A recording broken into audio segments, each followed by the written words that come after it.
رسول اللہ صلی اللہ علیہ وسلم نے فرمایا، اسلام کی بنیاد 5 چیزوں پر قائم کی گئی ہے۔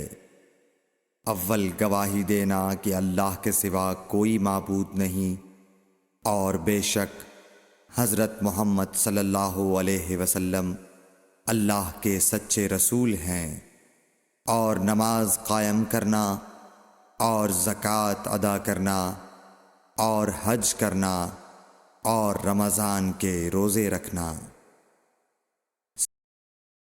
نبی کریم صلی اللہ علیہ وآلہ وسلم نے فرمایا کہ ایمان کی 60 سے کچھ اوپر شاخیں ہیں، اور حیا شرم بھی ایمان کی ایک شاخ ہے۔ صحیح بخاری حدیث نمبر 9۔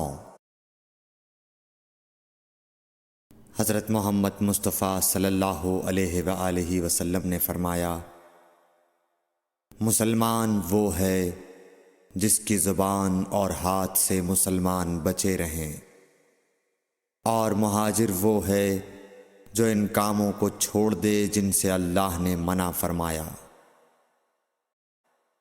صحیح بخاری حدیث نمبر 10۔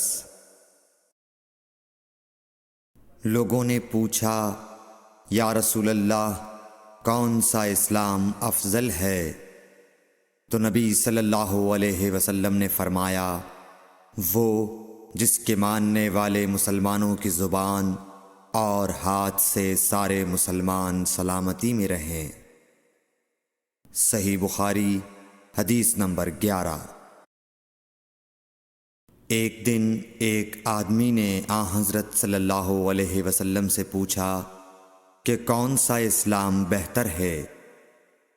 فرمایا، یہ کہ تم کھانا کھلاؤ اور جس کو پہچانو اس کو بھی اور جس کو نہ پہچانو اس کو بھی، الغرض سب کو سلام کرو۔ صحیح بخاری حدیث نمبر 12۔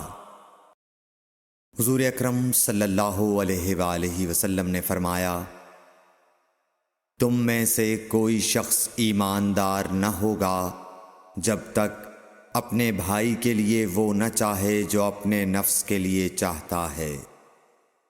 صحیح بخاری حدیث نمبر 13۔ رسول کریم صلی اللہ علیہ وسلم نے فرمایا، قسم ہے اس ذات کی جس کے ہاتھ میں میری جان ہے، تم میں سے کوئی بھی ایماندار نہ ہوگا جب تک میں اس کے والد اور اولاد سے بھی زیادہ اس کا محبوب نہ بن جاؤں۔ صحیح بخاری حدیث نمبر 14۔ حضرت صلی اللہ علیہ وسلم نے فرمایا، تم میں سے کوئی شخص ایماندار نہ ہوگا جب تک اس کے والد اور اس کی اولاد اور تمام لوگوں سے زیادہ اس کے دل میں میری محبت نہ ہو جائے۔ صحیح بخاری حدیث نمبر 15۔ نبی کریم صلی اللہ علیہ وآلہ وسلم نے فرمایا، 3 خصلتیں ایسی ہیں کہ جس میں یہ پیدا ہو جائیں اس نے ایمان کی مٹھاس کو پا لیا۔ اول یہ کہ اللہ اور اس کا رسول اس کے نزدیک سب سے زیادہ محبوب بن جائیں۔ دوسرے یہ کہ وہ کسی انسان سے محض اللہ کی رضا کے لیے محبت رکھے۔ تیسرے یہ کہ وہ کفر میں واپس لوٹنے کو ایسا برا جانے جیسا کہ آگ میں ڈالے جانے کو برا جانتا ہے۔ صحیح بخاری حدیث نمبر 16۔ حضور اکرم صلی اللہ علیہ وآلہ وسلم نے فرمایا، انصار سے محبت رکھنا ایمان کی نشانی ہے، اور انصار سے کینہ رکھنا نفاق کی نشانی ہے۔ صحیح بخاری حدیث نمبر 17۔ رسول اللہ صلی اللہ علیہ وسلم نے اس وقت جب آپ کے گرد صحابہ کی ایک جماعت بیٹھی ہوئی تھی فرمایا کہ مجھ سے بیعت کرو اس بات پر کہ اللہ کے ساتھ کسی کو شریک نہ کرو گے، چوری نہ کرو گے، زنا نہ کرو گے، اپنی اولاد کو قتل نہ کرو گے، اور ناعمدن کسی پر کوئی ناحق بہتان باندھو گے، اور کسی بھی اچھی بات میں اللہ کی نافرمانی نہ کرو گے۔ جو کوئی تم میں اس عہد کو پورا کرے گا تو اس کا ثواب اللہ کے ذمے ہے، اور جو کوئی ان بری باتوں میں سے کسی کا ارتکاب کرے اور اسے دنیا میں اسلامی قانون کے تحت سزا دے دی گئی تو یہ سزا اس کے گناہوں کے لیے بدلہ ہو جائے گی۔ اور جو کوئی ان میں سے کسی بات میں مبتلا ہو گیا اور اللہ نے اس کے گناہ کو چھپا لیا تو پھر اس کا معاملہ اللہ کے حوالے ہے، اگر چاہے معاف کرے اور اگر چاہے سزا دے دے۔ عبادہ کہتے ہیں کہ پھر ہم سب نے ان سب باتوں پر آپ صلی اللہ علیہ وسلم سے بیعت کر لی۔ صحیح بخاری حدیث نمبر 18۔ رسول اللہ صلی اللہ علیہ وسلم نے فرمایا، وہ وقت قریب ہے جب مسلمان کا سب سے عمدہ مال اس کی بکریاں ہوں گی، جن کے پیچھے وہ پہاڑوں کی چوٹیوں اور برساتی وادیوں میں اپنے دین کو بچانے کے لیے بھاگ جائے گا۔ صحیح بخاری حدیث نمبر 19۔ رسول اللہ صلی اللہ علیہ وسلم کسی کام کا حکم دیتے تو وہ ایسا ہی کام ہوتا جس کے کرنے کی لوگوں میں طاقت ہوتی۔ اس پر صحابہ کرام نے عرض کیا کہ یا رسول اللہ، ہم لوگ تو آپ جیسے نہیں ہیں، آپ تو معصوم ہیں اور آپ کی اللہ پاک نے اگلی پچھلی سب لغزشیں معاف فرما دی ہیں، اس لیے ہمیں اپنے سے کچھ زیادہ عبادت کرنے کا حکم فرمائیے۔ یہ سن کر آپ ناراض ہوئے، حتیٰ کہ خفگی آپ کے چہرہ مبارک سے ظاہر ہونے لگی۔ پھر فرمایا کہ بے شک میں تم سب سے زیادہ اللہ سے ڈرتا ہوں اور تم سب سے زیادہ اسے جانتا ہوں، پس تم مجھ سے بڑھ کر عبادت نہیں کر سکتے۔ صحیح بخاری حدیث نمبر 20۔ حضور اکرم صلی اللہ علیہ وآلہ وسلم نے ارشاد فرمایا، جس شخص میں یہ 3 باتیں ہوں گی وہ ایمان کا مزہ پالے گا۔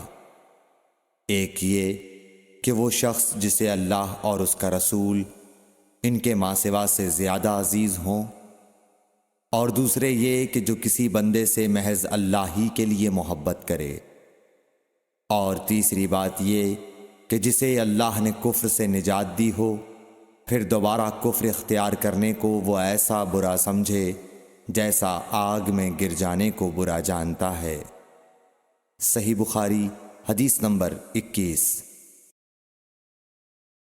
حضرت محمد مصطفیٰ صلی اللہ علیہ وآلہ وسلم نے فرمایا، جب جنتی جنت میں اور دوزخی دوزخ میں داخل ہو جائیں گے، اللہ پاک فرمائے گا جس کے دل میں رائی کے دانے کے برابر بھی ایمان ہو اس کو بھی دوزخ سے نکال لو۔ تب ایسے لوگ دوزخ سے نکال لیے جائیں گے اور وہ جل کر کوئلے کی طرح سیاہ ہو چکے ہوں گے، پھر زندگی کی نہر میں یا بارش کے پانی میں ڈالے جائیں گے۔ اس وقت وہ دانے کی طرح اگائیں گے جس طرح ندی کے کنارے دانے اگاتے ہیں۔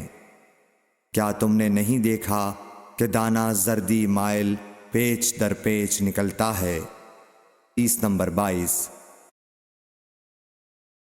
اور وہ کرتے پہنے ہوئے ہیں، کسی کا حضور اکرم صلی اللہ علیہ وآلہ وسلم نے فرمایا، میں ایک وقت سو رہا تھا، میں نے خواب میں دیکھا کہ لوگ میرے سامنے پیش کیے جا رہے ہیں اور وہ کرتے پہنے ہوئے ہیں، کسی کا کرتا سینے تک ہے اور کسی کا اس سے نیچا ہے۔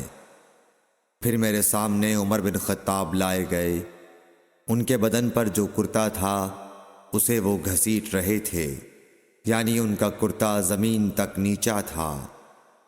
صحابہ رضی اللہ تعالی عنہ نے پوچھا کہ یا رسول اللہ اس کی کیا تعبیر ہے؟ آپ نے فرمایا کہ اس سے دین مراد ہے۔ صحیح بخاری حدیث نمبر 23۔